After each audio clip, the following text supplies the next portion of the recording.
அதனாலதான் மரத்துக்கு ஒரு நம்பிக்கை உண்டு. மரம் யாராயிலும் எனக்கு செய்வார்கள் என்று எதிர்பார்ப்பதில்லை. மரம் அது ஆண்டவரை மட்டுமே நம்பி இருக்கிறது. அவர் மழையை கொடுத்து அவை பூமியை நனைத்து மீண்டும் அதை தளிர்க்க செய்கிறது வரைக்கும் அந்த மரம் அவரைத்தான் பார்க்குது. அப்படின்னா மனுஷனே, உனக்கு ஆப்ஷன் வைக்க வேண்டாம். ஆண்டவர் இல்லைன்னா இது, ஆண்டவர் இல்லைன்னா அவர்கள், ஆண்டவர் இல்லைன்னா நான் இருக்கேன், ஆண்டவர் இல்லைன்னா அது இருக்கு.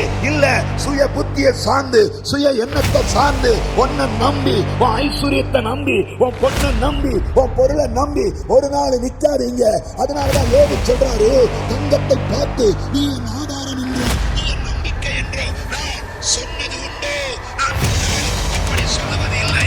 ஏனென்றால் என் நம்பிக்கை முழுவதோ ஆண்டவர் மேல் மட்டும்தான். என்று சொல்ல முடியும். என் நம்பிக்கை முழுவதோ ஆண்டவர் மேல் மட்டும்தான். சொல்றவங்க கையை உயர்த்தி சொல்லுங்க, நான் அவரை மட்டுமே முழு மனதோடு நம்புவேன்.